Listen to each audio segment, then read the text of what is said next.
জানি ব্লগটা দিতে অনেক বেশি দেরি হয়ে গেল, কিন্তু না দিলে হয় বলো। সেদিন ছিল সরস্বতী পুজো। সরস্বতী পুজো উপলক্ষে অনেক সকাল সকাল উঠেছিলাম, আর ঘুম থেকে উঠেই আমি ব্লগ করা শুরু করে দিয়েছিলাম, যেহেতু সকালে পুজো ছিল। এখন বাজছিল 8টা 41, আর তখনই আমার উঠে স্নান করতে হতো। তো এত সকাল সকাল কি চান করা যায় বলো? তারপরেও পুজো বলে কথা, চান তো করতেই হবে। তারপর আমি শাড়ি পরবো, তো একটু সুন্দর করে ভিডিও করে নিচ্ছিলাম শাড়ি, গয়না, কসমেটিক্স, ব্লাউজের। তারপর চলে আসলাম আমার ফাইনাল লুকে। কেমন লাগছিল আমাকে শাড়ি পরে? আমি আমার মায়ের শাড়ি পরেছিলাম। সব শেষে আমার ফাইনাল লুক দেখিয়ে নিলাম। তারপর চলে এসেছিলাম মন্দিরে, এসে আমার বান্ধবীর সাথে দেখা। এসে দেখি অঞ্জলিও শুরু হয়ে গেছে, তো সুন্দর করে অঞ্জলিটাও দিয়ে নিলাম। মা সব কিছু ভালো রেখো, ভালো করো। আর এই তো দেখতে দেখতে অঞ্জলি দেওয়াও শেষ হয়ে গিয়েছিল। মাকে বলছিলাম, মা একটু বিদ্যা বুদ্ধি দিও। তারপর এক মায়ের সাথে অঞ্জলি দিয়ে আর এক মায়ের সাথে একটু ছবি তুলে নিলাম।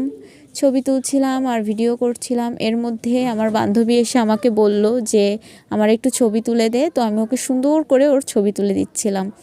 ছবি টবি তোলার পরে প্রসাদ নিয়ে বের হয়ে গিয়েছিলাম মেডিকেলে কলেজে যাওয়ার জন্য। মেডিকেল কলেজ আমাদের বাসা থেকে খুব একটা দূরে না, তো হাঁটতে হাঁটতেই চলে গিয়েছিলাম মেডিকেল কলেজে।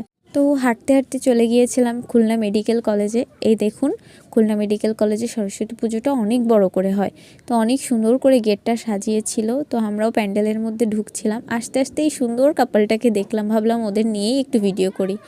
তারপর এই যে মেডিকেলের প্যান্ডেল, অনেক বড় করে এরা পুজো করে, আর ঠাকুরটাও এত বেশি সুন্দর হয়েছিল, একদম সুন্দর একটা কিউট প্রতিমা।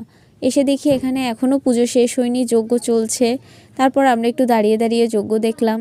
এরপরে ভাবলাম যে ঠিক আছে, এখানে আর কোনো কাজ নাই, বের হয়ে যায়। মেডিকেলের পাশে একটা সুন্দর জায়গা আছে, শহীদ মিনার, তো এখানে অনেক সুন্দর সুন্দর ছবি ওঠে, তো আমরা ওখানে চলে গিয়েছিলাম। আর এই যে আমি এখানে সুন্দর সুন্দর ভিডিও করেছিলাম, অনেক সুন্দর সুন্দর করে ছবি তুলেছিলাম, এবং আমার বান্ধবীকেও অনেক সুন্দর করে ছবি তুলে দিয়েছি। এই তো একটু দৌড়ানো ভিডিও করছিলাম। এখানে বসে বসেও আমি অনেক সুন্দর সুন্দর ছবি তুলেছি। আসলে মেডিকেলের জায়গাটা এত সুন্দর, যেখানেই সেখানেই সুন্দর ছবি তোলা যায়। 1টা বেজে গিয়েছিল, তো বাসার উদ্দেশ্যে রওনা দিয়েছিলাম। আজকের মতো এতটুকুই। কেমন লাগলো আমার ব্লগটা অবশ্যই জানাবেন। ভালো লাগলে একটা লাইক করে দিবেন। টাটা সবাইকে, ভালো থাকবেন সবাই।